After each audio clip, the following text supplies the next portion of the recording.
ስንዴ የምትሰጥ ቤተክርስቲያን እኔ እንግዲህ ያደኩት በፕሮቴስታንት ቤተክርስቲያን ስንዴ ሲሰጡን አጋጥሞኝ እንግዲህ እሱን ይመስክሩ። እንግዲህ ስንዴ የለም የሚሰጥ ግን ያው ስማችን በዚህ ነው እንዲጠፋ የተደረገው። በስንዴ የመጣ ሃይማኖት ይባላል። አንዱ ይሄ ነው። ምናልባት አንዳንዱ ስንዴ ላገኝ ብሎም የመጣ ሊኖር ይችላል። ስለዚህ ስንዴው ስለሌለ ተመለሰ። ስንዴ ስለሌለ አንዳንዱ ደግሞ ከዛ ምንም እንትን ሳይኖረው ያው ሙስናው ስላለ ተቀጥሮ ስራ ለመስራት ለማገልገል በቅጥረኛነት ለመኖር ቤተክርስቲያን ለመግባት አዲስ አበባ ቅጥር ለመቀጠር የሚጠየቀው ብር ከባድ ነው። ሙስናው ይሄን የአደባባይ ምስጢር ነው ለካህናቱ። አሁን ቤተክርስቲያን ዲያቆንም ሲቀጠር ቄስም ሲቀጠር መርጌታም ሲቀጠር ሙስና ከፍሎ ነው። ይሄንን በቤተክርስቲያን ሰሞኑን ተነስቶ የነበረው ውዝግብ ምስክር ነው። ሲኖዶስ ላይ የተነሳው ጭቅጭቅ የአዲስ አበባ ሀገረ ስብከት ምንም የሌለ ነገር ስለማላወራ በጉቦ ነው ሁሉ ነገር ሙስና ማለት ነው። ይሄ ያስከፋቸው ወደ የት ሄዳሉ?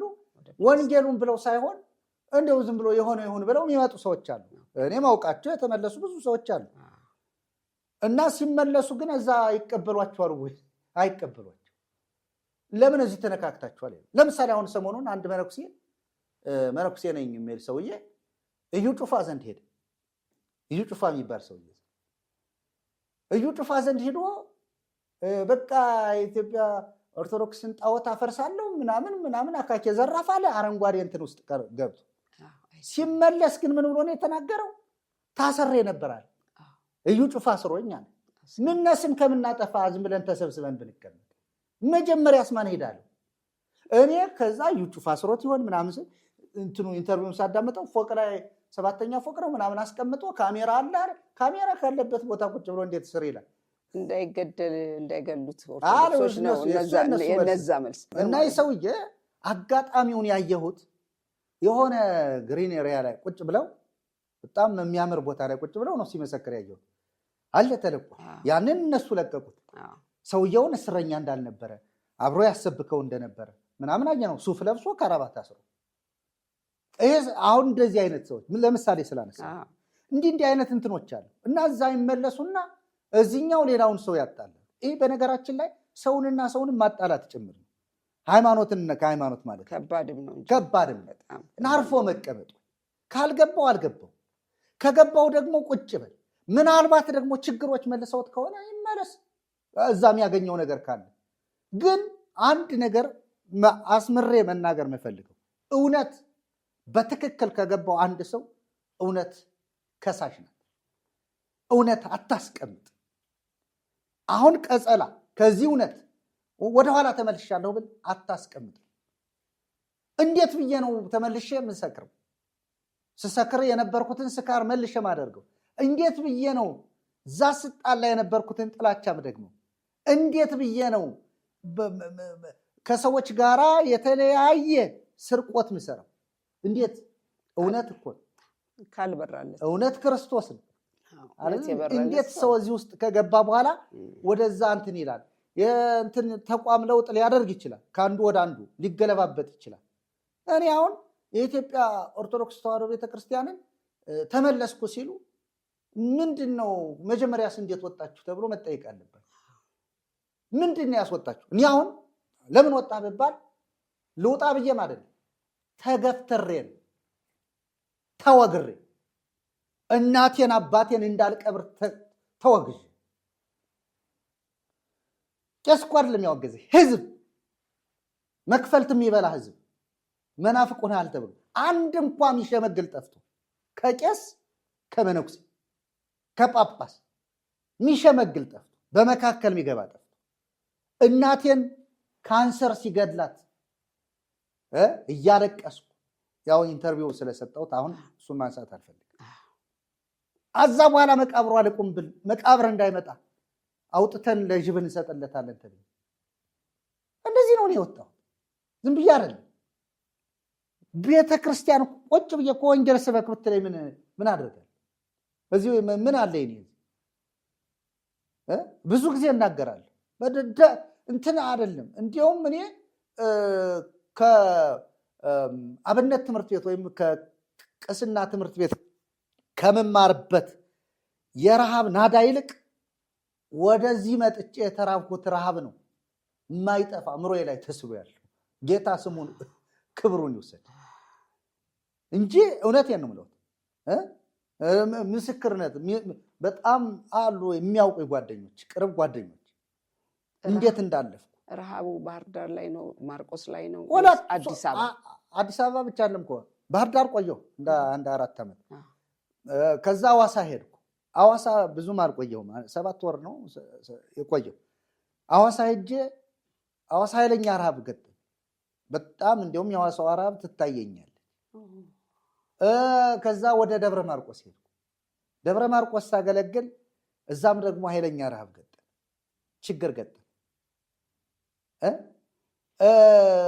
የት ሄዳለሁ እንዳልኩወትም ከእናቴ ከአባቴ ርስት አልካፈል ርስቴ እሱን ነው ያዘንኩት። አሁን በአዲስ አበባ ኑሮ እዛ ያላችሁን ርስት ተካፍለው እናትም አባትም ከሞቱ ርስት አለ። ያንን እንኳን ተካፍለው እንዴት ሁኜ ሂጅ መግባት ስለማይቻል አይቻልም። ለነገሩ ለጌታ ያንስበታል። ከዚህ በላይ ቢሰጠው ማለት እኔ አሁን ትቸው ሳይሆን አስትቶኝ ጌታ አስትቶኝ። እንዲህ የነደደው እሳት ታዲያ በአሁኑ ሰዓት እንዴት ነው ያላችሁት? እንደዚህ አብራችሁ ወጥታችሁ በዚሁ የጸናችሁ ሰዎች አዲስ አበባ ላይ ምን እያደረጋችሁ ነው? ወንጌልንስ ለህዝቡ የበለጠ የምታደርሱበት መንገድ አግኝታችኋል? እንግዲህ ከብዙ ዓመታት በኋላ ከብዙ ውጣ ወረድ በኋላ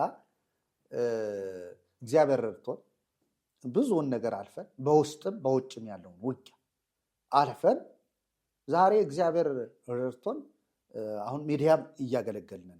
አፍላገ ህይወት ሚዲያ ሚል ዩቲዩብ ቻናል አፍላገ ህይወት ሐመርኋህ ህይወት ሚዲያ የሚል አገልግሎት አለን። የዩቲዩብ ቻናል አሁን በቅርብ የጀመረ። ከዚህ በፊት ግን በተለያዩ ሚዲያዎች እየቀረብኩ ያው እዚህ ተመልካቾቻችን የሚያዩኝ በተለያዩ ሚዲያዎች ቀርቤ ኢንተርቪው አድርጌያለሁ። እንደገና ደግሞ አንዳንድ ትምህርቶችን አስተላልፌያለሁ ባጭሩ ማለት ነው።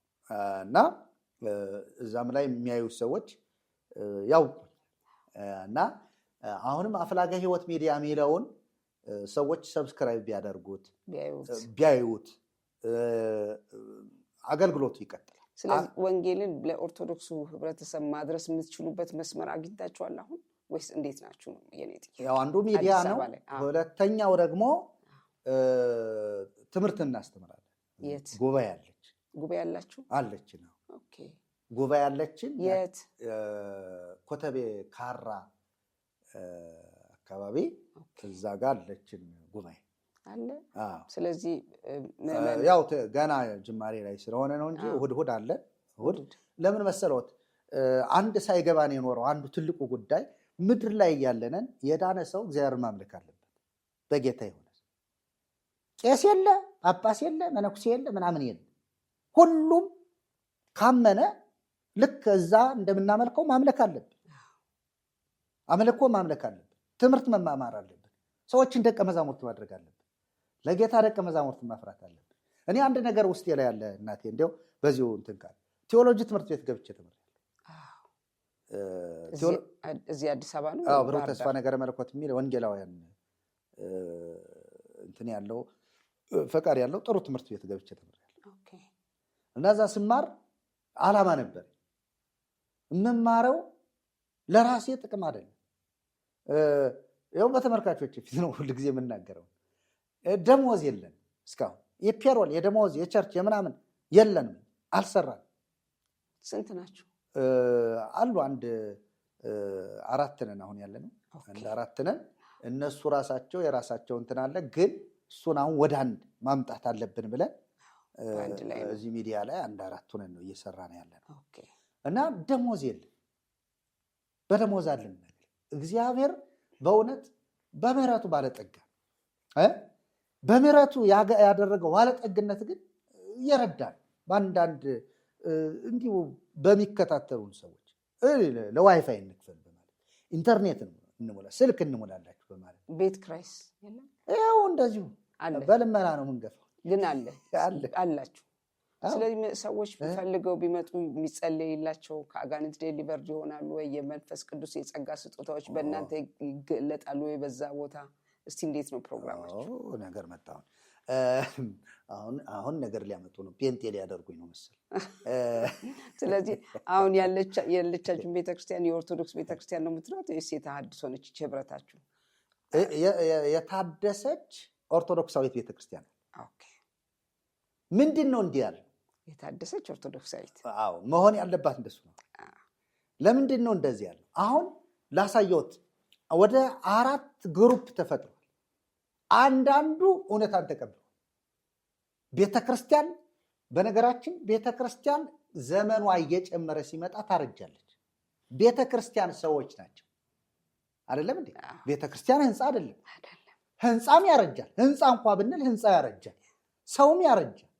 ለምሳሌ ብንወስድ ቅድም የጠቀስኳት የኤፌሶን ቤተክርስቲያን ራዕየ ዮሐንስ ላይ ተወቅሳለች። ጳውሎስ ምንም ወቀሴታ ያላቀረበባት ቤተክርስቲያን ራዕየ ዮሐንስ ላይ ግን ጌታ ወቀሳት። የቀድሞ ፍቅርህን ጥለሃል። የቀድሞ ፍቅርህን ያለምኑን ወንጌል ሲመሰክር የነበረውን ለጌታ ያለውን ቅናት፣ ለጌታ ያለውን ክብር ምናምን የሚያሳየውን ነገር ጥላለች ይቺ ቤተክርስቲያን። ስለዚህ ቤተክርስቲያን ከዘመን አሁን ይቺ ቤተክርስቲያን አለች ወይ ቢሉኝ ቱርክ እኮ ነች። የድሮዋ ኤፌሶን ምንላት የአሁኗ ቱርክ እኮ ነች። አሁን ቱርክ ምንድን ነው ማህበረሰቡ? ቤተክርስቲያን ነው እንዲህ ያለ አይደለም። ከምን የተነሳ ነው? ወንጌልን ችላ ከማለት የተነሳ የክርስቶስን ፍቅር ከመተው የተነሳ ሁልጊዜ ቤተክርስቲያን እየሳተች ትሄዳለች። እየታደሰች ካልሄደች እየታደሰች ራሷን እያየች በደንብ እምነቷ ላይ ትልቅ የተመሰረተችበትን መሰረት ተከትላ ካልሄደች ከባድ ነው፣ ትወድቃለች። አሁን የገቡ ያሳተምናቸው እኛ አይደለንም። ዝም ብሎ አሳታሚዎች ሳይመረመሩ ነው ሲቀዱ ዝም ብሎ ነው ያመጧቸው፣ እንደው ዝም ብሎ የገቡ ናቸው ከማለት ይልቅ መጀመሪያ ቤተክርስቲያን ጉባኤ ሊቃውንት የሚባል የተቀመጠ ወንበር አለ። ጉባኤ ሊቃውንት ማለት እኮ የሊቃውንት ጉባኤ ከሆነ ነገሮች የሚመረምር ማለት ነው። በመጽሐፍ ቅዱስ በዶግማ መርምሮ የሚቀበል ማለት ነው። እና እዛ በኋላ እምነቱን የሚጠብቅ ማለት ነው። ዝም ብሎ ማንም ሰው ገዳም ላይ ጽፎ ሲያመጣ ይቀበላል። ካመጣው በኋላ ይሄን ቤተክርስቲያን ሳትፈቅድ ነው የታተመ ማለት የለበትም። ለምን ተቀበለው? ኃላፊነትን ለማ አሁን እያንዳንዱ የቤተክርስቲያኒቱ ማተሚያ ቤት ትንሣኤ ዘጉባኤ ነው። ግን አሁን በየማህተም ቤቱ ነው እየታተመ የሚገባው። ይህንን ነው አሁን ሰሞኑን ሊቃውንት የሚባሉ ሰዎች እየቀረቡ እኛ ያላየናቸው አንዳንዶቹ ሰርጋ የገቡ የቤተክርስቲያን መጽሐፍት ያልሆኑ ናቸው የሚል መልስ እየሰጡ ነው። እሱን እኛም በቅርቡ በደንብ እንሰራበታለን። እግዚአብሔር ይመስገን። ይህንንም ማየትና ማመንም እኮ አንድ ነገር ነው። ከዚህ ወዲያ ለነገሩ ያው ተጠያቂነት ይመጣል። ሁሉ ጊዜ እኮ እርምጃ ካልተወሰደ ተጠያቂነት ይመጣል። ለዚህ ነው አሁን እኛ ያቺ ቤተክርስቲያን ይህን መምሰል አለባት የሚል አገልግሎት የጀመረ። ሌላ ያነሱት በመጽሐፍ ቅዱስ የተቀመጠ የጸጋ ስጦታ ይባላል። መንፈስ ቅዱስ አንድ ነው፣ መንፈስ አንድ ነው፣ ጸጋ ግን ልዩ ልዩ ነው። አሁን እኛ መጽሐፍ ቅዱስ ምን ይላል? አጋንንትን በማን ስም አስወጡ ነው የሚለው?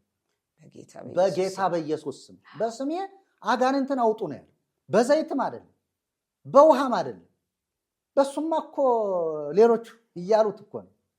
በነገራችን በውሃ አጋንንት ከጮኸ አጋንንትን በውሃ ያስጮኸውን ሰውዬ ውሃ መርጨት መፈተሽ፣ ወንድ ከሆነ ሰውየው እንደገና ያን ሰውዬ ውሃ ውስጥ ዘፍዝፎ እሱ በተደባደበበት መቁጠሪያ ሊሆን ይችላል፣ በሆነ ነገር ሊሆን ይችላል። ቢሞክሩት እርግጠኛ ነኝ እሱ ይጮሃል።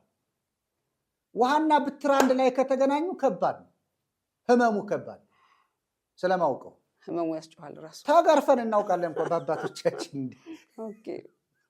ተገርፈናል እኮ። ውሃ ውስጥ አስገብተው እኮ ውሃ ከብት ጠብቁ ብለው ልከውን ውሃው ስንዋኝ እነሱ እርሻ እያረሱ ጅራፍ የሚባል አለ። ያን ይዞ መጥቶ ገርፎኝ እኮ እዚህ ጀርባዬ ላይ ይህን ያክል ነው የተጋደ። ውሃ መጥፎ ነው። ውሃና ብትር ዱላ አንድ ላይ ካረፈ ያስጮሃል የግድ። እና የኢየሱስ ስም ነው ያጋንንት ጠላት ዋናው። መንፈስ ቅዱስ ነው አጋንንትን የሚለይ። ዳግም ያልተወለደ ሰው እንዴት አድርጎ አጋንንትን ያውቃል? አጋንንት እኮ ያወጣቸዋል ብለው ፈሪሳውያን የሞከሩትን ጌታን ተናግረዋል። ቤልዜቡልን በቤልዜቡል ያወጣል ብለው ጌታን እኮ ብለውታል አይደል ፈሪሳውያን። ለምንድን ነው እንደዚያ ያሉት? ስለሚያውቁት፣ እነሱ ሞክረው ስላዩት አይደል? ፈሪሳውያን ሞክረውታል ይሄን ነገር እና ጌታ ግን ምንድን ነው እሺ እኔስ እንደዚህ ያወጣው እናንተ እኮ እርስ በርሷ የምትቃወም መንግስት ልትቆም አትችልም አለ። እሱ ግን አጋንንትን አስወጣ ማለት መንግስቱን አቆመ ማለት ነው። እና በኢየሱስ ስም ነው አጋንንት የምናስወጣው። አጋንንት የጸሎት የፈውስ ጸሎታችን ፈውስ የፈውስ ቀን የለም። ለታመመ እንጸልይ። ስለዚህ ክፍት ነው፣ ሁሉ ጊዜ ክፍት ጸሎት የግድ ነው። አድራሻውን ከታች እናስቀምጠዋለን። ይቻላል። አሁን እንትኑንም እንዲያውም ሊንኩንም ሰጥቶታል ያስቀምጡ። በጣም ደስ ይላል። የአፍላገ ህይወትን ሊንኩንም ያስቀምጡ። አድራሻ የኔንም አድራሻ ማስቀመጥ ይችላሉ። እሺ እንደው ከዚሁ ጋር አያይዤ እንደው ምን ያህል ስትራቴጂያችሁ ምን ያህል ኢትዮጵያን ልትደርሱ ትችላላችሁ ብላችሁ ታስባላችሁ? አሁን አቅሙስ አላችሁ ወይ? ለብዙ በዛው በቤተክርስቲያን ውስጥ ሆነው የሚያገለግሉት እንትን ሊኖር ይችላል፣ ግን የእናንተ ሲሆን ምን ያህል ልትደርሱ ትችላላችሁ? ይሄንን ታስቡታላችሁ? እኛ እንደ እውነት ከሆነ እኛ ሳንሆን እግዚአብሔር በእኛ ምንድን ነው ያለው? ወደ ዓለም ሁሉ ሂዱ ወንጌልንም ለፍጥረት ሁሉ ስበኩ አይደል ያለ ጌታ። ወደ ዓለም ሁሉ ሂዱ የሚለው ቃል ነው ለእኛ መርሃችን። በየትኛውም ዓለም እኔን አሁን አሜሪካን አናገልግል ቢሉ አሜሪካም ወንጌል ስለሚያስፈልጋቸው በትርጉም ፈረንጅም መሰበክ አለበት። ምክንያቱም ዓለም ሁሉ በክርስቶስ ሊጠቀለል ስለሆነ እግዚአብሔር በሰማይና በምድር ያለው ፈቃዱ ሐሳቡ ዓለምን ሁሉ በክርስቶስ መጠቅለል ስለሆነ አሜሪካ የለ ምናምን የለ ባሪያ የለ ጨዋ የለ ስኮቴስ የለ ግሪክ ሰው የለ አይሁዳዊ የለ ወንድ የለ ሴት የለ ሁሉም በክርስቶስ ነው መጠቅለል ያለ። ስለዚህ ሄዶ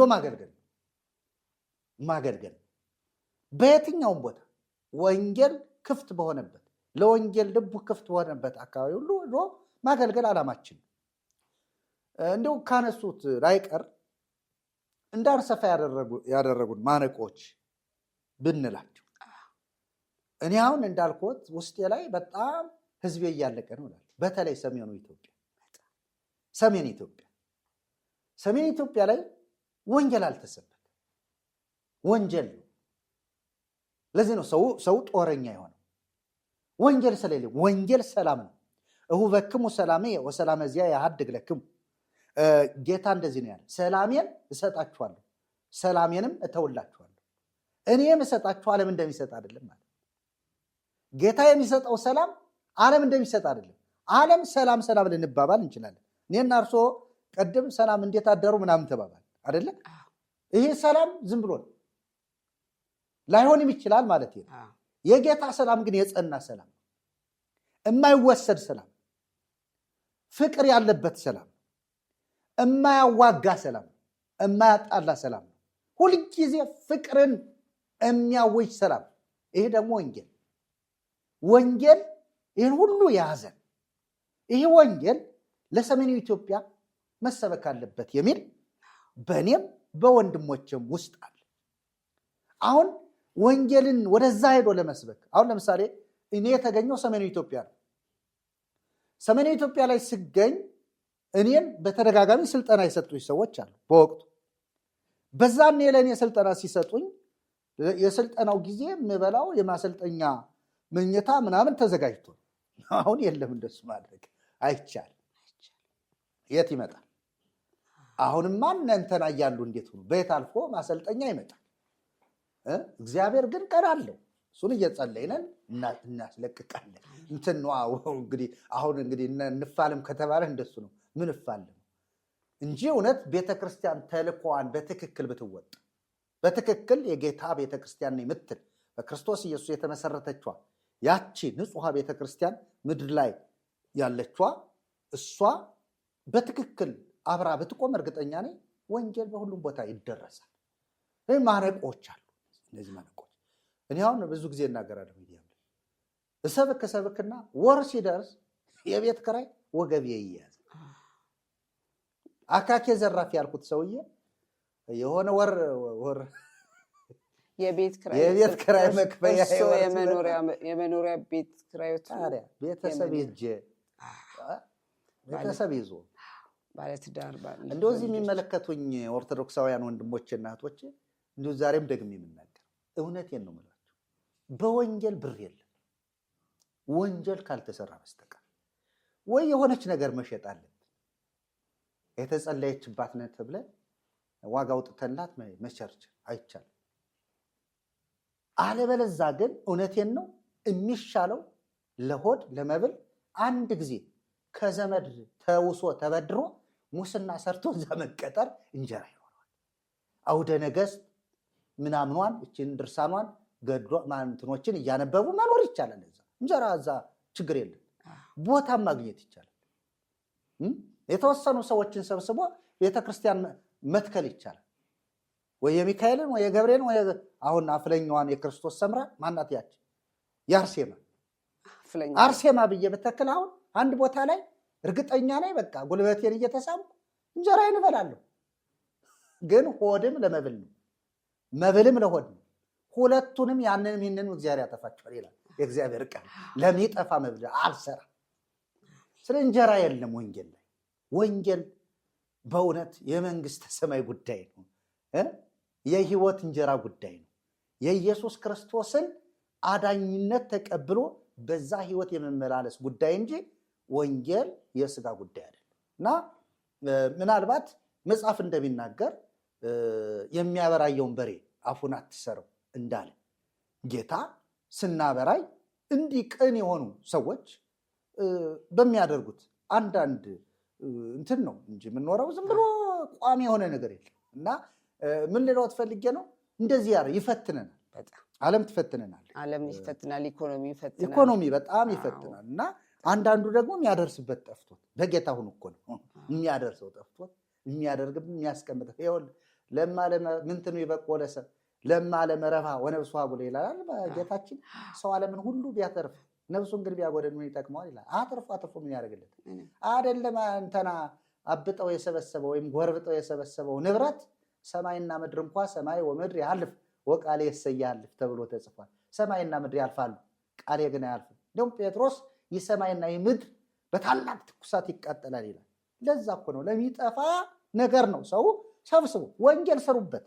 እውነቴን ነው ወንጌል ይሰሩበት ሰዎች ገንዘባቸውን ሀብታቸውን። እውነቴን ነው ወንጌል ሰባኪ ጠፍቶ አይደለም። አንድ ቸርች ዝም ብላ እዚህ አዲስ አበባ ላይ የምናያት አንዳንድ ጊዜ ሰብሰብ ሲሉ ስታዲየም ላይ ሞላ ያሉ የሚመስሉ ምኑም ተደባልቁ የሚመስል ምናምን ስላለ አይደለም። ገና ነው ወንጌል። አዲስ አበባ እንኳ ወንጌል ገና አልተነካም። ገና ይችን ያክል አዲስ አበባ ላይ ነው እኛን የሚቃወሙ። አዲስ አበባ ቁጭ ያለ ትውልድ እኮ ነው እንትናችን ተነካ እያለ ዘራፍ የሚለው። ወንጌል ካልገባው ሰው ሁሌም እንደዛ በቃ ይሄ ነው። ወንጌሉ አልተሰራም። እግዚአብሔር ይመስገን እንደው ራሱ ይሄንን እንዲፍርጥርጥ አድርጎ ማውጣቱም ጥሩ ነውና አሁን እንግዲህ የሙሉ ወንጌልም የመካነ ኢየሱስ መሰረተ ክርስቶስ የእኛን ቤተክርስቲያን ሰዎችንም ብዙ አይታችኋል። እኛስ አሁን ስታዩ በእኛ ላይ ያለ የመንፈሳዊ ህይወትን እንዴት አያችሁት? አሁን በፊት ለፊት የተቀምጠው አሁን እውነት እኮ እውነት የሚናገር ጠፍቶ አይደል? ሰው ሁሉ ያለ እውነቱን መስማት ነው እኮ ለብዙ እውነትን ምንድነው እውነትን በፍቅር መግለጥ ጥሩ ነው። እወዳለሁ። በጌታ የሆኑ ወንድሞች እህቶች ክርስቶስ ኢየሱስ ያመኑ ወንድሞች እህቶች ናቸው። እናቶች አባቶች። ለምሳሌ እኔ ወደ ጌታ የመጣሁበት አንዱ የአጎቴ የልጅ ልጆች በጌታ ናቸው። ስለ እኔ ለካ ይጸልዩ ነበርና የእነሱ ጸሎት እኔን ወደ ጌታ አምጥቶኛል ብዬ አምናለሁ። ለምን የጻድቅ ሰው ጸሎት በስራው እጅግ ኃይል ስለምትማረክ ለሰዎች መጸለይ ጥሩ ነው። እና ምንድነው ቤተክርስቲያን የወንጌላውያን አብያተ ክርስቲያናት በእርግጥ አሁን ወንጌላውያን የሚለው የተከፋፈለ ነው። እንደ በፊቱ አይደለም። እኔ ወደ ጌታ በመጣሁበት ወይም እውነት በገባይ ወቅት የነበሩት እና አሁን ያለው ትንሽ የተዘበራረቀ ይመስላል። እሱ እንዲስተካከል እፈልጋለሁ። እግዚአብሔርም ይፈልጋል። እና አንዱ ትልቁ የወንጌል እንቅፋት የሆኑ እንትኖች አሉ። እንግዲህ ለምሳሌ በቤተ ክርስቲያን አሁን በኢትዮጵያ ወንጌል አማኞች ካውንስል ተብሎ ይታወቃል። እሱ በቅርብ ነው የተቋቋመው እናውቃለን። ነገር ግን በኢትዮጵያ ወንጌል አማኞች አጠቃላይ የታቀፉ አገልጋዮችና ምዕመናን እንዲያው በጣም ምከራቸው ከተባልኩ መመክራቸው ወደ እግዚአብሔር ቃል ዘወር እንዲሉ። ለምሳሌ እግዚአብሔር ዲቃላ ልጅ የለው። እኔ ጌታ ኢየሱስ ክርስቶስን ቃሉ እንደሚናገር ለተቀበሉት ሁሉ በስሙ ለሚያምኑ ለእነርሱ የእግዚአብሔር ልጆች ሆኑ ዘንድ ስልጣን ሰጣቸው ይላል። እንዲያውም መብት ይለዋል ትርጉም። ስልጣን ካለኝ የእግዚአብሔርን ልጅነት ካገኘው መብቴ ምናልባት ደረጃዬ ሕፃን ሊሆን ይችላል፣ አመጋገቤ ወተት ሊሆን ይችላል። ነገር ግን ደግሞ ወተት እየተጋትኩ እንድኖር የእግዚአብሔር ቃል አይመክረኝ። ወደ እግዚአብሔር ግን ስቀርብ እኩል ነው፣ ከቀደሙት ጋርም ከአሁኖች ጋር እኩል ነው። ለምን? እግዚአብሔር ደግሞ ትንሹን ልጅ በጣም ይንከባከበዋል፣ አሁን የተወለደው። ስለዚህ እንዲሁም በኢትዮጵያ አማኞች በተለይ እንዲሁም አሳጥሬ ልጥራው ከዛሬ 7-8 ዓመት ወዲህ ያለው ይሄ የነቢያት አገልግሎት ትንቢት አለ። ትንቢት ግን በሰዎች ፈቃድ አልመጣም። በመንፈስ ቅዱስ ተነድተው አባቶች የተናገሩት ነው። ነገር ግን ትንቢትን ተከትሎ የሚሄድ ትውልድ ትምህርት ማይወድ አሁንም የማየውን ነው የምነግረው። ትምህርት አይወድም። እንዲሁም አንዳንዱ እኔ ያዝኩት የነጭ መጽሐፍ ነው እንጂ የጥቁር ቢሆን ይህን ጥቁር መጽሐፍ ልወርውርና እንደወረደ ልናገር የሚል የጌታ የእግዚአብሔር ቃል እኮ የሚናገረው ደቀ መዛሙርት አድርጉ እኮ ነው አይደለም? እያጠመቃችኋቸው ደቀ መዛሙርት አድርጓቸው ነው ያለ ጌታ ታላቁ ተልእኮ ላይ። ግን የለም አሁን ደቀ መዝሙር የሆነ ልክ መምህሩን ነው የሚሰብከው፣ መምህሩ የተናገረውን ነው የሚሰብከው። እና ደቀ መዛሙርትን ማፍራት ለአገልጋዮች ወደ ካሜራው ይለኛል። ደቀ መዛሙርትን ማፍራት እንደገና ደግሞ ትንቢት የግለሰብ አይደለም፣ የእግዚአብሔር የራሱ የመንፈስ ቅዱስ ስጦታ ድምጽ ነው። ከስጦታዎች አንዱ ነው፣ ከጸጋ ስጦታዎች አንዱ ነው ትንቢት። ይህን ትንቢት ግለሰባዊ ማድረግ አያስፈልግም፣ የገቢ ምንጭ ማድረግ አያስፈልግም። ለምሳሌ እንተዛዘብና ክሶች አሉ ብዙ ጊዜ የሚነሱ አንድ ቸርች ላይ ይላሉ ከነቢያት ቸርች ፋይናንስ ክፍሉ ነቢዩ ራሱ አገልግሎቱን ዘርፍ የሚያዘው መንፈሳዊውንም ስጋዊውንም ወይም ደግሞ ፋይናንሱንም የያዘው ቤተሰብ ነው ይባላል። ማን ነው እንደዚህ ያለው? እንደዚህ እኮ አይደለም የሚደረገው። በእውነት በነገራችን እዚህ ላይ እንትን ይላል ማለት ገንዘብን መውደድ የኃጢአት ሁሉ ምንጭ ነው፣ ስር ነው ካለ ገንዘብን መውደድ በራሱ እያየንን እናያለን። ለምሳሌ ስንት የተራበ ስንት የጠወለገ አገልጋይ እያለ እንደው ዝም ብሎ አንድ አገልጋይ ብቻ የሚፋንንበት የዚህን ያክል ሚሊዮን መኪና ይዟል ምን ያደርግልሃል እንዴ? ማቴዎስ 7ንም አንብቡት እንጂ ወር እኮ ነው። እግዚአብሔር ይጠይቃል እኮ። ጌታ እኮ ይላል እኮ በስምህ አጋንንትን አላወጣንምን? በስምህ ነው ያሉት። በአጋንንት ስም አጋንንትን አላሉ። በስምህ አጋንንትን አላወጣንምን? ልዩ ድንቅ ታምራት አላደረግንምን? ይሉታል። ያን እሱ ደግሞ እንዲህ ይላቸዋል፣ ወግዱ እናንተ አመፀኞች አላወቅኋችሁም ይላቸዋል። አመፀኞች ሚል ቃል አለ። አመፅ ማለት ኃጢአት ነው፣ ኃጢአትም አመፅ ነው ይላል ዮሐንስ። ስለዚህ በጣም ጥንቃቄ ያስፈልጋል። ገንዘብ እግዚአብሔር ሲሰጣችሁ ለአገልግሎት አውሉት። ለእናንተ ብሉ ጠጡ፣ ግን ምን ያደርግልሃል ሰብስበህ ነው። እኔ አሁን ትልቁ የማስተላልፈው መልእክት ያለ እና የቀደሙ አባቶች የቀደሙ አማኞች እነዚህን ልጆች ቁጭ አድርገው ሊያስተምሩ ያስፈልጋል። መጽሐፍ ቅዱስ ለምሳሌ የሚበድለውን አካል ብቻውን ከጓደኛው ጋር ለቤተ ክርስቲያን ይላኩ። ቤተ ክርስቲያን ማለት እኮ ቅድም እንዳልኩት የሰዎች ስብስብ ናት አይደለም እንዴ? የአባቶችም የእናቶችም የቀደሙ አባቶች። ለምሳሌ ጳውሎስ ጢሞቴዎስን ሲመክረው እንደ ኢየሱስ ክርስቶስ በጎ ወታደር ሆነ ተሰማራ ሲለው ማንን ያሳየው? እንደኔ ነው ያለው እንዴ? አይደለም፣ እንደ ኢየሱስ ክርስቶስ ነው ያለው። ዋናውን ነው የሚያሳየው። አገልጋይ ዋናውን አይቶ መውጣት አለበት፣ ዋናውን ለሰው ማሳየት አለበት። ክርስቶስን ከሸፈነ አደጋ ላይ ነው ያለ ማለት ነው። አገልጋይ ለመሆኑ ራሱ ያጠራጥራል። ስለዚህ በጣም በጣም በተለይ ለወጣቱ አገልጋዮች ምመክረው እባካችሁን እንትኑንም ስለማይ ነው ነቀፌታውንም ስለማይ ነው። እኔ ደግሞ ወንድማችሁ ነኝ አይደለም? በክርስቶስ እኮ ሁላችን አንድ ፍጥረት ነን እኮ። ምንም እንትን የለም። ምን አለ ልዩነት አለ እንዴ? እኔ ቄስ ስለሆንኩ ወደ ጌታ ስመጣ በዛው ቄስ ነህና አይለኝም። መጽሐፍ ያለኝ እኮ ከድቅድቅ ጨለማ ወደሚደነቀው ብርሃኑ የጠራችሁን የእርሱን በጎነት እንድትናገሩ ነው ያለው። ቅዱስ ሕዝብ፣ የተመረጠ ትውልድ፣ የንጉሥ ካህናት ነው ያለው። ልዩ ካህን የተባለ በኢትዮጵያ ኦርቶዶክስ ቤተክርስቲያን የተሰጠ መታወቂያ አይደለም። ክህነት በክርስቶስ ኢየሱስ ደም የተመሰረተ ነው። በክርስቶስ ኢየሱስ ስም የተከናወነ ነው። በእምነት የተከናወነ ነው። ከጨለማ ወደሚደነቀው ብርሃኑ በመጠራት የተሰጠ ነው። እግዚአብሔር የሰጠን ነፃ ስጦታ ነው። ክህነት አገልግሎት ነው። ክህነት ዝም ብሎ ሹመት አይደለም፣ ስልጣን አይደለም። ነቢይነትም ስልጣን አይደለም፣ ሹመትም አይደለም፣ ጸጋ ነው። እግዚአብሔር የሰጠው ጸጋ ልዩ ስጦታ ነው። ስለዚህ ትንቢት ለእግዚአብሔር ክብር ማዋል፣ ማስተማርን ለእግዚአብሔር ክብር ማዋል፣ ወንጌል ሰባኪነትን ለእግዚአብሔር ክብር ማዋል፣ መጋቢነትን ለእግዚአብሔር ክብር ማዋል ነው እንጂ ለራስ ጥቅም ማዋል አደጋ አለው። ቃሉን አንብቡት። እንግዲህ ነገርኳል። ለራስ አድርገው ቃል አትሸቃቅጡ። እግዚአብሔርን ቃል በውሸት አትቀላቅሉት፣ አትሸቃቅጡት። መሸቀጫ አይደለም። እውነቴን ነው። ከዛ ይልቅ እንዲሁ ሸቀጣ ሸቀጥ ቤት ከፍቶ መኖር ይሻል በእግዚአብሔር ቃል እየሸቀጡ ከመኖር ይልቅ። እና እውነት የሚመስሉ ግን ውሸቶች፣ ያልተደረጉ ፈውሶች፣ ያልተደረጉ ታምራቶች እኔ ብዙ የታዘብኩታል። ስም አልጠራም። ስለዚህ የተደረጉ አሉ የሉም እያልኩ አይደለም። ይህን ያስተካክሉ ነው። አስተካክሉ። አሜን።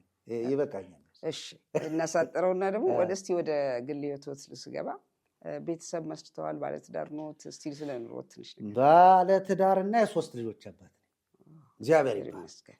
የሁለት ሴት ልጆችና የአንድ ወንድ በቅርብ የተወለደ ልጆች አባት ነኝ። እግዚአብሔር ይመስገን። እና ያው ሚስቴ እንደኔ በፈተና ያለፈች ነች። ከዘመዶቿ ተገላ ያለፈች አግልለዋት በስደት ላይ ያገኘኋት ነች። እና ጌታ እግዚአብሔር የባረካት ሚስት አለች።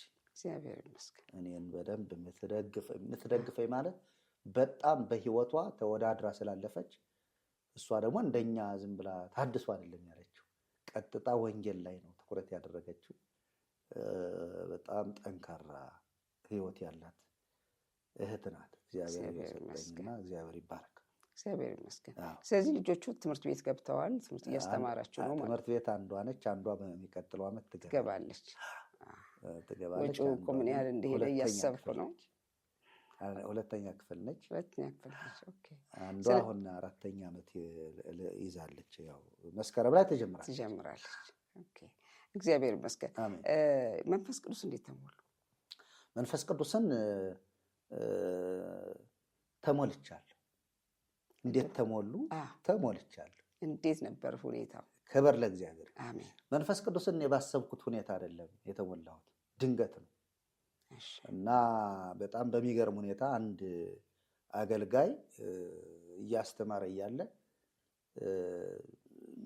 ትንቢት ማለት መልእክት መገለጥ አመጣና ዛሬ እግዚአብሔር መንፈስ በሚገርም ሁኔታ ያገኛል አለኝ። ያን የኋላውን ላላነሳው ልተወው ብዬ ነው። በጣም በብዙ ውጣ ውረድ ላይ በወንድሞች በውስጥ ወንድሞች ጭምር መገለል ጭምር የነበረበት አይነት ላይ ነው። አዎ። እና በዛን ሰዓት ነው እግዚአብሔር ሰዎችን ከልዩ ልዩ ቦታ አምጥቶ ተመሳሳይ 3 ሰዎች ተመሳሳይ መልእክት ነገሩኝ። ተስፋ ቆርጬ ወደ ፖለቲካ ልገባ ነበር በነገራችን ላይ። እና ያን ሰሞን ነው በወንድሞች በመጣ መገለል አዎ። ማለት ወንድሞችም ወደው አይደለም። አንደኛ እኔን የሚሸከሙበት እኔን የሚያበሉት ለእኔ ቀን ለሚሰጡት ከሌለ ማሰናበት ነው። ምንም እንትን የላቸው። ምን ያደርጋል በዛ ሰዓት? አዎ ከባድ ነው። ግን እዛ አብረውኝ ያሉ ወንድሞች እኔ አብሬያቸው እንድኖር ቢፈልጉም እላይ ደግሞ አለ የተባለው እንትን ደግሞ እዛ ያለውን ትንሽ ወረድ ብለው የማየት የመጎብኘት ወንድሞችን የመንከባከብ ጉዳይ አላየሁም ነበር። እሱ በየቦታው አለ። አሁን እኔ እንግዲህ ለዚች ለትንሽ ተቋም አሁን እንደ አስተባባሪ ሁኜ ነው ያለሁት። አንተስ ምን ታደርጋለህ ቢሉኝ እኔ አሁን እግዚአብሔር ይመስገን ከገንዘብ ጋር እንጂ ስላልተረካካ እስካሁን እንትን አላልኩም። ደሞዝ መክፈል ለአገልጋይ ስላልጀመርኩ አንድን ሰው ወደ ጌታ እንዲመጣ እንጂ ገንዘብ አይቶ እንዲመጣ አላደርገው። ቀጥርሃለሁ እንደዚህ አገልግል አብረህ እንደዚህ አይነት እንከፍልሃለን የሚል ለወደፊትም አላደርገውም። ቢሞላኝ እንኳን ቢኖረኝ እንደሱ አልልም። መጀመሪያ ጌታን አይቶ ይምጣ። መጀመሪያ ወንጌል ይግባው። መጀመሪያ ሰባኪው ነው ተቀጣጥሮ ይምጣ። ከዛ በኋላ እንግዲህ ጾሙን አያድርም። እኔ እየበላሁ እሱ ጾሙን አያድርም። ስለዚህ እኔ የምበላ ከሆነ እሱም ይበላል ማለት ነው። ፍትሃዊ ክፍፍል እናደርጋለን ማለት ነው ገንዘብ ካለን እና እነሱ ግን እንዲህ ይሉና በቃ ቆዩ እንደዚህ እናደርጋለን ምናምን ይሉና የለም እና በጣም በሚገርም ሁኔታ እንደው የምለብሰው ልብስ ጭምር እስካጣ ድረስ በጣም ርዛት እስኪያገኝ ድረስ እንዳልኩት ነው። እዛ ቤት ወጣሁ፣ ተገፍቼ ወጣሁ። እንዳይመጣ ተባልኩ፣ ተከሰስኩ። በጣም ነገርየው ከባድ ሆነብኝ።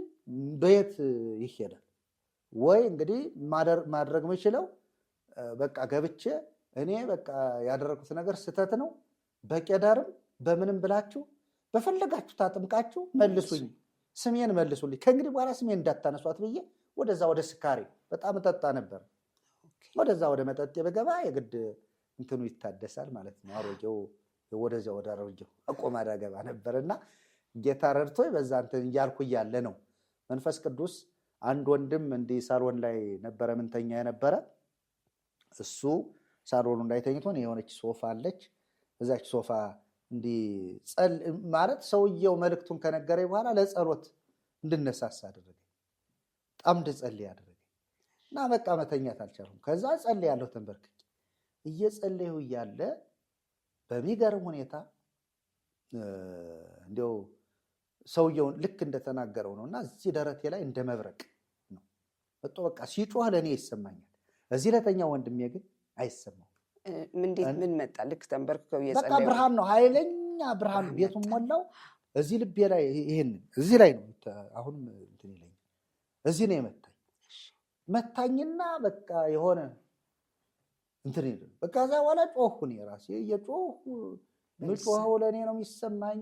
ከዛ ምናልባት እንዲያው ወደኋላ ሂጄ ብነግረውት አንዲት እህት እየጸለየችልኝ እንዲያው በልሳን ትጸልያለህ፣ ጸልይ በልሳን ምናምን ትለኝ ነበረ እና የሆነች እህት ልሳን ምንድን ነው እያልኩ እንዲያው እየጸለየችልኝ እያለ የሆነ አፌን የሚይዘኝ ነገር ይመጣል እንደዚህ እና እዛ በኋላ ምንም እንትና ነው የዛለት ግን በምን ቋንቋ እንደጸለይሁ አላውቅም። እየጮሁ ያ ብርሃን ለያው ደቂቃ ስላልያዝኩ እንጂ ቢያንስ ለ30 ደቂቃ ያክል ቆይቷል። በጣም ነው የቆየው ደስ ብሎኝ። ከዛ በኋላ ግን እኔ እንዲያውም የዛለት ነው ውልደቴ ልደቴ ሁሉ የተከናወነው ብዬ ነው ማስበው። ለምን ከጌታ ጋር በጣም ነው የተገናኘ። እዛ በፊት በሰዎች እየተመሰለ እየመጣ ያናገረኛል። አትውጣ እኔ ነኝ የጠራው ፍሳሽ ዝናብ እንትኔ ላይ እያፈሰሰ ተኛሁበት ቤት ላይ በጣም እንትኑ ይሸታል። ቤቱ ራሱ ሰው እንትን አይለውም። ያለሁባት የተሰጠች የመኝታ ቤት እና እዛ ያለው መጥቶ በሰዎች በማውቃቸው ሰዎች ተመስሎ መጥቶ በቃ እጃቸው እንዲያደርገው እኔ ነኝ የጠራሁ ይላል ምናምን።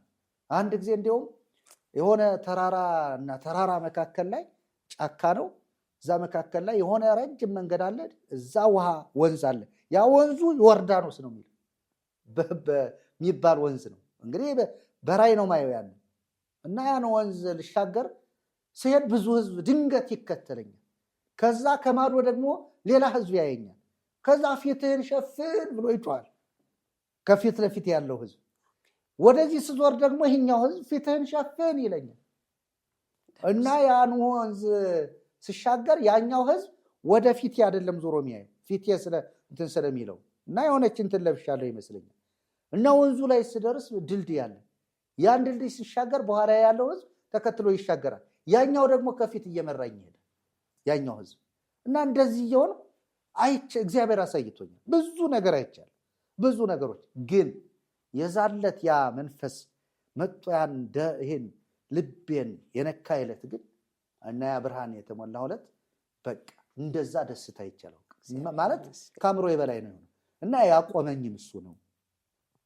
እንደው በዚሁ መምከር የምፈልገው አንድ ሰው ዳግም ከተወለደ በኋላ ምንድን ነው የሚለው የእግዚአብሔር ቃል መሰረት እዚህ ዮሐንስ ወንጌል ምዕራፍ ከ31 ጀምሬ ላነበው። ከላይ የሚመጣው ከሁሉ በላይ ነው፣ ከምድር የሚሆነው የምድር ነው፣ የምድሩንም ይናገራል።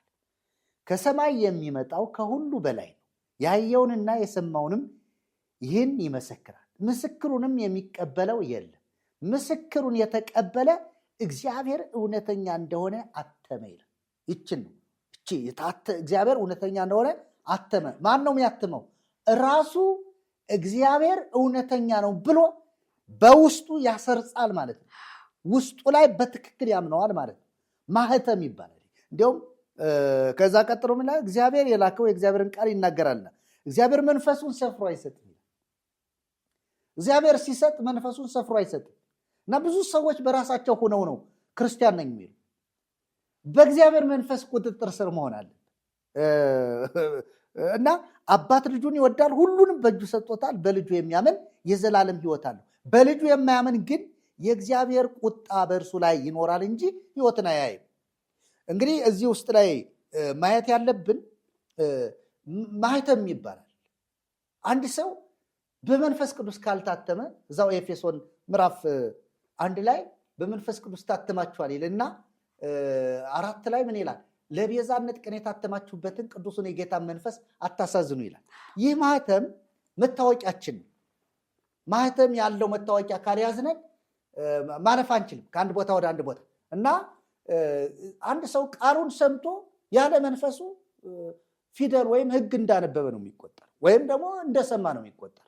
ለምሳሌ ቆርኔሌዎስ የሚባለው ሰውዬ በሐዋርያት ሥራ ምዕራፍ 10 ላይ እንደምናነበው ቆርኔሌዎስ በ9 ሰዓት ሁሉ ጊዜ ጸሎት የሚጸልይ ለሕዝብ ምጽዋት የሚያደርግ፣ ለሕዝብ እኮ ነው ምጽዋት የሚያደርግ፣ ቤተሰቡን ሁሉ ጸሎት የሚያስጸልይ ትጉ ነበረ። ግን እግዚአብሔር ጸሎት ለመታሰቢያነት አድርጓል በለው ብሎ መልአክ ላከ። መልአኩ ግን ምንድን ነው ያለው? ይህንን ለመታሰቢያነት ያደረገው ጸሎት ተቀባይነት እንዲያገኝ ጴጥሮስ የሚባል ሰውዬ በዚያ በስምዖን በቁርበት ፋቂው ቤት አለና ሰዎችን ልከህ አስመጣና እሱ ይነግርሃል አለ። እንግዲህ ጴጥሮስ ከዛ በኋላ እንግዲህ እግዚአብሔር ለጴጥሮስ ቀድሞ ነገረው። 3 መልእክተኞችን ላከ። ጴጥሮስ መጣ። ጴጥሮስ ኢየሱስን ለቆርኔሌዎስ ሲሰብክ የእግዚአብሔርን ቃል ሲናገር ቃሉን በሰሙት ላይ ሁሉ መንፈስ ቅዱስ ወረደባቸው ይላል። መንፈስ ቅዱስ ያልወረደበት፣ መንፈስ ቅዱስ ያላጸነው፣ መንፈስ ቅዱስ ያላተመው የእግዚአብሔር ቃል ፊደል ነው የሚሆነው፣ ሕግ ነው የሚሆነው። ስለዚህ ያኔ ቃሉን በደንብ የገለጠልኝ ያ መንፈስ በእኔ ላይ በወረደ ጊዜ ጌታ የተባረከ። ከዛ በኋላ ግን እንዴት መጸለይ እንዳለብኝ ከድጋም እንዴት መውጣት እንዳለብኝ አስተማረኝ እኔ ጌታ እና መንፈስ ቅዱስን ሁልጊዜ እሱ ይመራኝ፣ ይመክረኛል። የሆነ ሳዝን ራሱ ያጽናናኝ። እውነቴን ነው። እናቴን በጣም ወዳታለሁ እና ያኔ ወዲያውኑ ሞተች ብለው ሲነግሩኝ ለቅሶ ሲመጣ ወዲያውኑ አጽናናኝ። ውስጥ አልቅሶ አለ ግን አጽናናኝ እና መንፈስ ቅዱስ ለአንድ አማኝ ወሳኝ፣ በጣም ወሳኝ ነው እና ብዙ ሰዎች እዚህ ጠምጥመን ምናምን ሲያዩ እንዲሁ እነዚህ ሰዎች እኮ እንዲሁ ገና ያልተላቀቁ አሉ። ከጴንጤ ከሁላችንም ቤት አሉ ያልተላቀቁ፣ ከሰው የሚጠብቁ ራሳቸው ያልቆሙ በመንፈስ የማይመሩ። እንዴ መጽሐፍ ቅዱስ እኮ የሚቀድሰውና የሚቀደሱት ከአንድ ወገን ናቸው አይደል? ዕብራውያን 2 ላይ የሚቀድስ ኢየሱስ፣ የተቀደስነዎች እኛ ነን፣ ከአንድ ወገን ነን። ግን እንዴ ኖር እኮ ነው። ስለዚህ ሰው እንዴት በደም ከቀደሰው ጋር የሆነ ህብረት ከሌለው እንዴት የእግዚአብሔር ልጅ ነኝ ይላል? ነውር እኮ እና ይሄን ለማለት ነው። እናቴ መንፈሱ በእኔ ውስጥ ላይ በደንብ አሁን እየሰራ ነው። ስናገር የሚያናገረኝ እሱ ነው። የዜማ ሰው ነው የነበረው። ጸናጽል ማቆሚያ እጄ ማዜም ነበርኩ እንጂ እንደ ሰባኪ አልነበርኩ። በንግግር ደረጃ እንደ ስብሰባ ላይ ምናምን ላይ ሆትሁኝ የምናገር ተናጋሪ ነበርኩ እንጂ የእግዚአብሔር ቃል በውስጤ አልነበረም። የእግዚአብሔርን ቃል ግን ያነበብኩትን የሚያበራልኝ እሱ። አሁን እንኳን ምን መናገር እንዳለብኝ የሚነግረኝ እሱ። ክብር ለእግዚአብሔር ይሁን። ለሰው የሚጠቅመውን የሚነግር ማለት ነው። አሜን። እግዚአብሔር ይመስገን። እንደው በመጨረሻም ጠይቀው ቅድም እየተነጋገርን ነበር ስለ ምድራችን እና በምድራችን ያለው ጦርነት፣ ድህነቱ፣ በጣም ብዙ ከበድ ያሉ ነገሮች በተለይ ጦርነቱ እና እንደው ምንድን ነው መጨረሻችን ምንድን ነው ይላሉ። መፍትሄ አለው ወይ? ምንድን ነው? ያው እግዚአብሔርን ስላሳዘን ነው የመጣብን ነገር ነው ብዬ ነው የምረዳው፣ በእኔ መረዳት። እንደው ምንድን ነው መፍትሄው? ምን ቢደረግ ይመስሎታል? ጦርነት መደረግ የለበትም ሲሉ ነበር ደጋግሞ እና ጦርነት ደግሞ አሁን ሀገር የሚደፍራት ከመጣ ወይ አንድ ነገር አደጋ ከመጣ የማይቀር ነው። ግን ምን ቢደረግ ከዚህ ውስጥ እንወጣለን? አሁን ከገባንበት ጦርነቱን ጀስቲፋይ ለማድረግ መሞከር አይደለም፣ ግን ሁኔታዎች ሊመጡ ይችላሉ ለማለት ነው። ግን እንዴት ነው የምንወጣው? ይህ ዘመን እንዴት ነው የሚያልፈው? እግዚአብሔር ይባርከውት እናቴ። አንዱ ለዚህ ምድር በጸሎት መፍትሄ የሚሆኑ እንደሷና እሷን የሚመስሉ እናቶች ሲጸልዩ ነው ብዬ አምናለሁ። ዝግና ጸጥ ብላችሁ እግዚአብሔርን በመምሰል ለሰዎች ሁሉ ለነገስታት ሁሉ ጸሎትንና ምልጃን አቀርቡ ይላል መጽሐፍ። ለነገስታት ሁሉ ይላል። እንደ አማኝ፣ እንደ እግዚአብሔር አገልጋይ፣ እንደ እግዚአብሔር ልጅነት እንዳገኘ ሰው የምናገረው እውነትን ነው። ለምሳሌ አሁን ጦርነት አለ በስፋት የምንለው ከዚህ በፊት ያለፉት ጦርነቶች ሰሜኗ ኢትዮጵያ ላይ ነው። ይህን ቀድሞ ምናልባት ሁላችንም ሳንረዳው ቀርተን አይደለም። እኔ ምስክሮች አሉ። እግዚአብሔር ሰሜን ላይ የሚሆነውን የሚፋሰሰውን ደም እግዚአብሔር እየነገረኝ ነበር፣ አውቃለሁ። ሚዲያ ላይ ግን ወጥቼ አልናገርም። አዎ መድረክ ላይ ተናግሬያለሁ። ምናልባት አሁን ስማቸውን ማልጠራቸው ሰዎች አሁን ሌላ እንትን እንዳይደርስባቸው ቤተክርስቲያን ውስጥ ያሉ ሰዎች፣ ኢትዮጵያ ኦርቶዶክስ ተዋሕዶ ቤተክርስቲያን ውስጥ ያሉ ሰዎች ይቅርታ የጠየቁኝ ሰዎች አሉ። ያኔ የገሰጹኝ መልእክቱን ስናገር የገሰጹኝ ሰዎች። ምን ሰዓት ላይ ነበር መልእክቱ የተቀበሉት?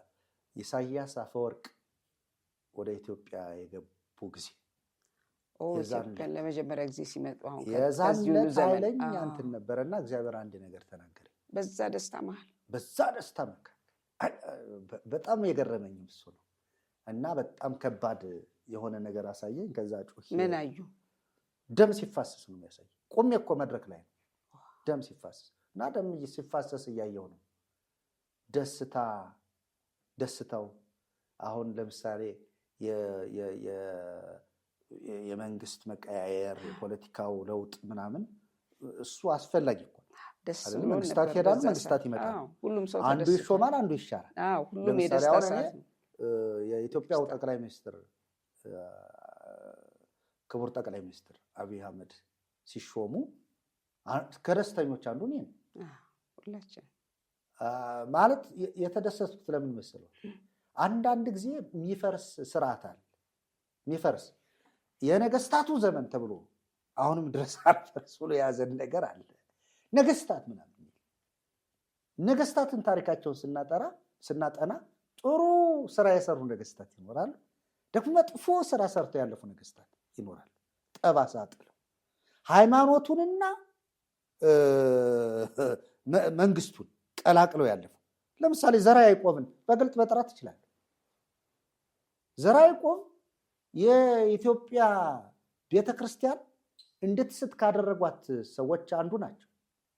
እንዴት ጥሩ ታምራቱ፣ ድርሳናቱ አሁን ምናያቸው ምን ባላባቸው በጣም ጎልተው እንዲታዩ የተደረጉት በእሳቸው ዘመን የተጻፉት በዛ ዘመን ነው ወይስ? ለምሳሌ ታምረ ማርያም ዘርዓ ያዕቆብ የዘርዓ ያዕቆቧ እመቤት ይሏታል ድንግል ማርያም። የዘርዓ ያዕቆቧ ምን ያልኩት እመቤት ልተው ማብራሪያውን ተመልካቾቻችን ያብራሩት። አይደለችም፣ እሷ የጌታ እናት። ዘርዓ ያዕቆብና እሷ የነበሩበት ዘመን ይለያያል እና ለማርያም ክርስቶስ ለተሰቀለበት መስቀል ስግደት ይገባል የሚለው ጎልቶ የወጣ ደቂቀ እስጢፋኖስ የሚባሉ ታሪኩ አሁን ወደኋላ ሄጄ እንዳይሰፋብን ብዬ ነው እንጂ ደቂቀ እስጢፋኖስ በአባ እስጢፋኖስ የሚባሉት ከተሳቱ ቅዱሳን ከተባሉ ከውጭ ከመጡት ከ9 መነኮሳት አንዱ የሆኑት አባ እስጢፋኖስ ናቸው አይደለም? እሳቸው ለአብ ለወልድ ለመንፈስ ቅዱስ ነው ስግደት የሚገባ ብለው ሲናገሩና ተከታዮቻቸው ደቀ መዛሙርቶቻቸው ይህንን ተከትለው ሲያስተምሩ እንግዲህ በእሳቸውና በደቀ መዛሙርቶቻቸው ላይ ደብረ ብርሃን ላይ የተሰራው ግፍ ቀላል አይደለም። ያ ነው ወያ ምንድን አመጣ ማለት ነው? ወንጌልን ወደ ሰሜኑ እና ወደ በተለይም ያው በፖለቲከኞች አማራና ትግሬ ምናምን ተብሎ ወደ ተከፈለው ፖለቲከኛ ነው እንዲያለው። በነገራችን እኛ ኢትዮጵያ ነው መጸለይ ያለብን ስለ ኢትዮጵያ ሕዝብ ነው። እና ወደ አማራና ወደ ትግራይ ምን ሆነ? ወንጌል ወደዛ እንዳይስፋፋ ከተደረገው አንዱ እሱ ነው። ለምንድን ነው ያንን የተጠቀሙት? ሰውየው ፖለቲካቸውን በሃይማኖቱ ማስጠጋት ይፈልጋል። የኢትዮጵያ ኦርቶዶክስ ተዋሕዶ ቤተክርስቲያን ትልቅ ስፍራ ያላት ናት። የክርስትናውን የተቀበለችው እሷ ነች። ክርስትናው ያለ እሷ ላይ ስለሆነ ክርስቲያኑን መጠቀም የግድ ሆነባቸው ፖለቲካቸውን ለማጥራት። ነገስታትን ይጠቀማሉ። በነገራችን እሳቸው ብቻ ሳይሆን ሌሎቹም ይጠቀማሉ። አፄ ምኒልክም ያው ሰሞኑን ሲዘመርላቸው የነበረ ንጉሠ ነገስት እየተባሉ ሲዘመርላቸው የነበረ የቤተክርስቲያኗን ስለተጠቀሙ ነው።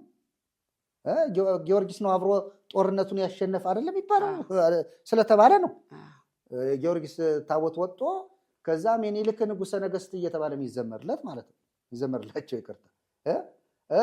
ሌሎቹንም ነገስታት ማንሳት እንችላለን። ወደኋላም ሄደን ወደፊትም ያሉትን ኃይለ ሥላሴንም ማንሳት እንችላለን። ጃንሆይ ሁሉም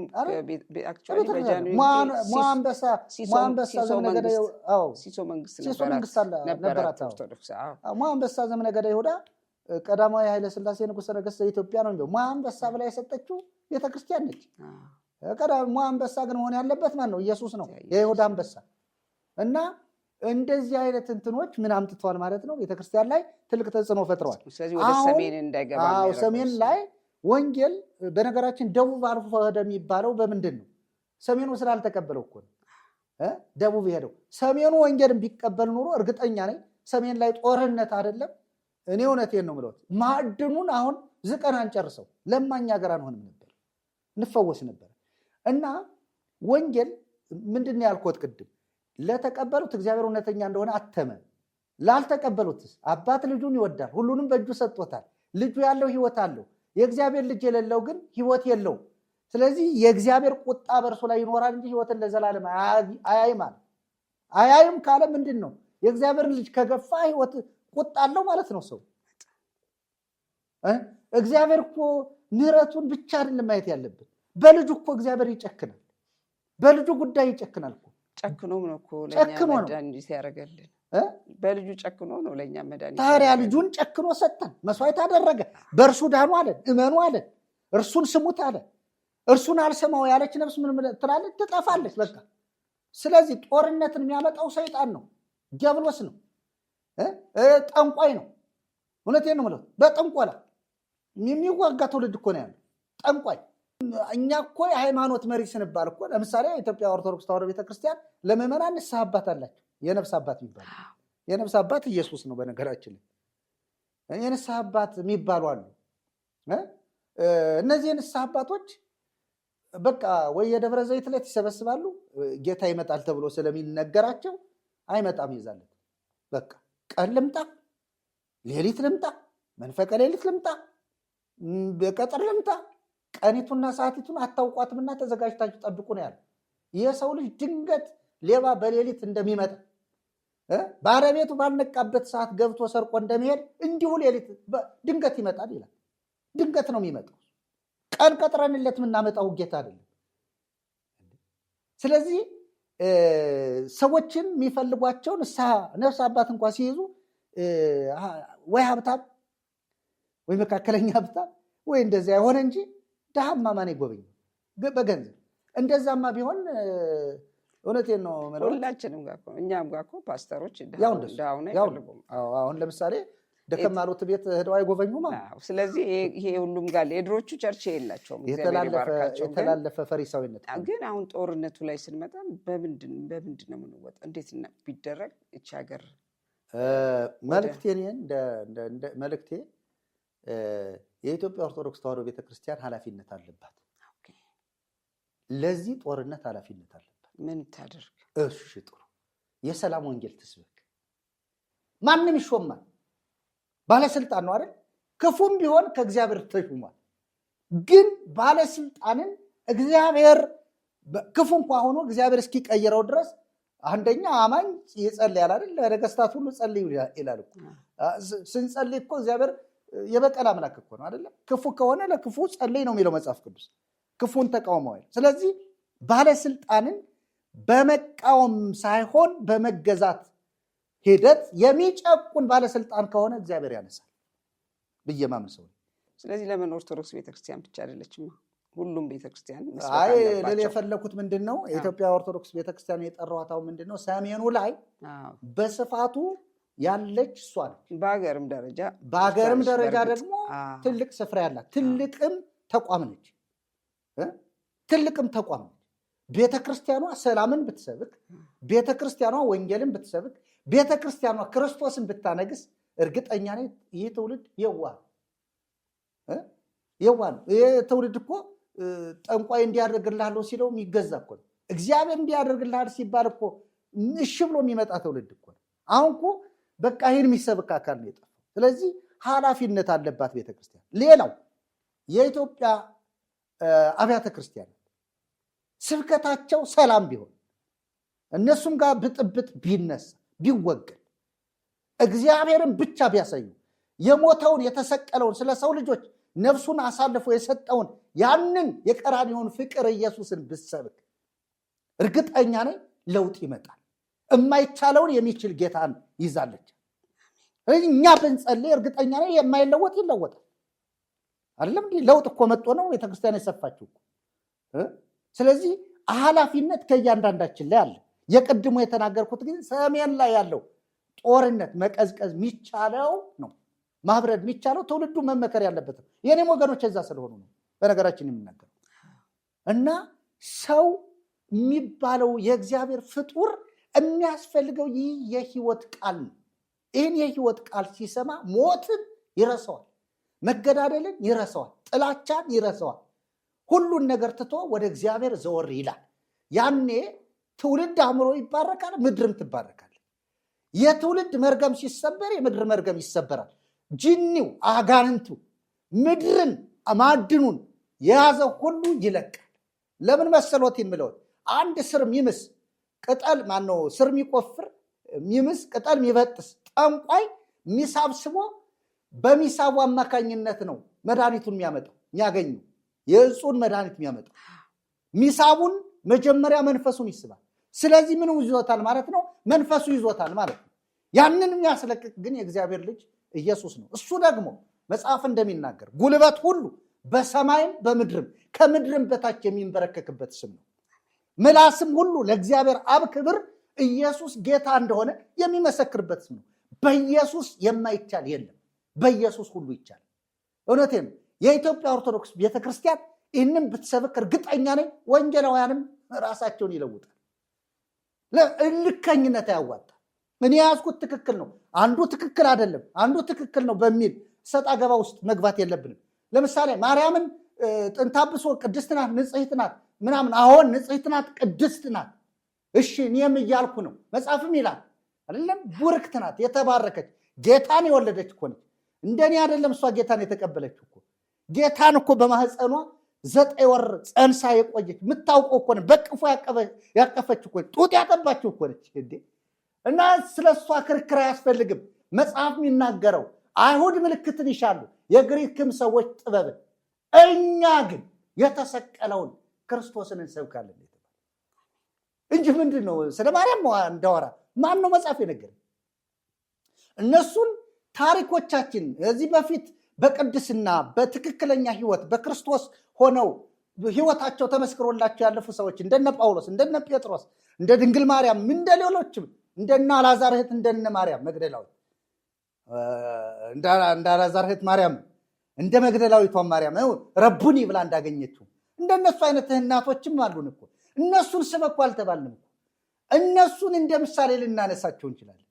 ግን ምን ሰብከው ኢየሱስ ነው። ለምን? እሱ የተሰቀለ ስለሆነ።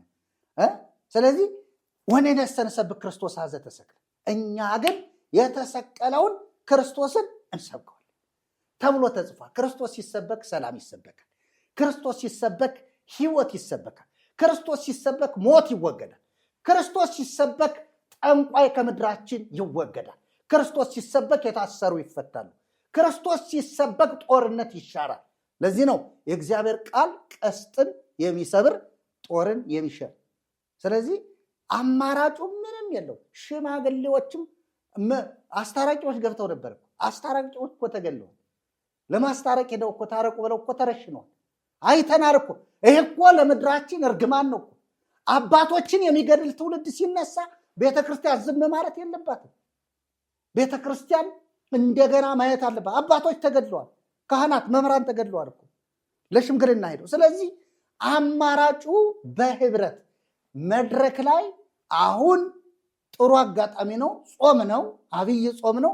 በዚህን ጊዜ ጌታ ኢየሱስ ክርስቶስን የጾሙን ባለቤት እውነት በትክክል ጌታ የጾመው ጾም ነው ብለን ካመነን እሱን መስበክ አለብን። እሱ ያስተማረውን ትምህርት ማስተማር። ይሄ ሊያስተካክል፣ ጦርነቱን ሊያቆም፣ ወደ ሰላም ሊያስገባል ይችላል ማለት ነው። እግዚአብሔር ይባርክ። በጣም ነው የማመሰግኑት። እግዚአብሔር ይባርኮት። በእውነት እኔ ጥያቄን ጨርሻለሁ። በጣም ነው የማመሰግኑት። ሌላ መጨረሻ ላይ የሚናገሩት ካለ እድል ስጦት። እንግዲህ ያው ማሳሰቢያን ተናግሬያለሁ፣ ግን ደግሞ መናገር የምፈልገው ይህንን የምትከታተሉ የምትሰሙኝ ውድ የዓለም ህዝቦች በኢትዮጵያም በአፍሪካም በተለያዩ አህጉራት የምትገኙ በአማርኛ ቋንቋ የምትሰሙኝ ወንድሞችና እህቶች፣ እናቶች፣ አባቶች፣ ካህናትም ጳጳሳትም እንዲሁም ደግሞ ሌሎችም ለሃይማኖት ቀናተኛ የሆናቸው ሁሉ እንዲያው በንግግሬ ስርዋጽ ገብቶ ወይም የሚያስቀይም ቅር የሚያሰኝ ነገር ካለ በእግዚአብሔር ቃል ፈትሻችሁ ምህረት እንድታደርጉልኝ። ነገር ግን የተናገርኩት ነገር እውነት ነው፣ እውነት ከእግዚአብሔር ቃል ውጭ አልተናገርኩም። ንግግሬ ግን ከበድ ብሎ ከሆነ ይቅርታ ማለት እፈልጋለሁ። እግዚአብሔር አምላክ ይባርካችሁ። አገራችንን ኢትዮጵያን ድሮም እንደምለው አሁንም እናገራለሁ፣ በሰላም ወንጌል በጌታችን በኢየሱስ ክርስቶስ በሕያው ቃል ይባርክ። እግዚአብሔር ጸጋ ያብዛላችሁ። የምትሰሙ ሁሉ በእግዚአብሔር ቃል እየፈተሻችሁ ኑ እኔ ወደ ቀመስኩት ወዳገኘሁት እውነት ማለት እፈልጋለሁ። መማር የምትፈልጉ ሰዎች ይኸው በእናቴ ሚዲያ ነው የምናገረው።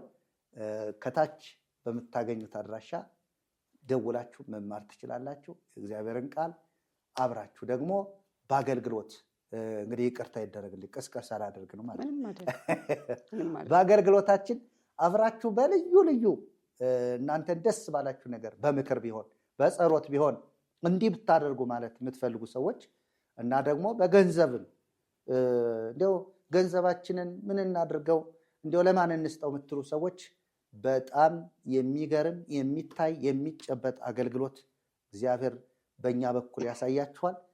አብራችሁን መቆም የምትፈልጉ አብራችሁን ቁሙ ማለት ፈልጋለሁ። ዩቲዩባችንን ሰብስክራይብ አድርጉ፣ ትምህርታችንን ተከታተሉ። እኔ ብቻ አይደለሁም፣ ብዙ የሚያስተምሩ ወንድሞች አሉ። እግዚአብሔር ይባርካችሁ። ጸጋ ከሁላችሁ ጋር ይሁን። እግዚአብሔር ይባርከዎት እናቴ ስለጋበዙኝ። እግዚአብሔር ስለሱ የተባረከ ይሁን። በሱ ዘመን በሱ እድሜ እንደዚህ ሰዎችን አቅርቦ ለሀገርም ለትውልድም የሚረባና የሚጠቅምን ውይይት የሚያደርጉ ሰዎችን ያብዛልን። እግዚአብሔር ለብዙዎች ምሳሌ ያድርገዎት። አሜን። እግዚአብሔር ይባርከዎት። አመሰግናለሁ። አሜን። ተመልካቾች እንግዲህ እስካሁን አብራችሁን ይህን አስደናቂ ሰፊ ታሪክ ስላዳመጣችሁ የእግዚአብሔር እጅ እንዴት አድርጋ በኦርቶዶክስ ቤተክርስቲያን ውስጥ ገብታ የራሷን ስራ ማንም ሳይረዳት ማንንም አጋዥ ሳትፈልግ እየሰራች ያለችውን ታሪክ ሰምታችኋል። ባለ ብዙ ፈርጅ ምስክርነት ነው ዛሬ የቀረበው። አባይ ጋበዟችሁን በደንብ ስላዳመጣችሁ ሌላ የምላችሁ ነገር የለም። በሚቀጥል ፕሮግራም እስክንገናኝ ደህና ሰንብቱ።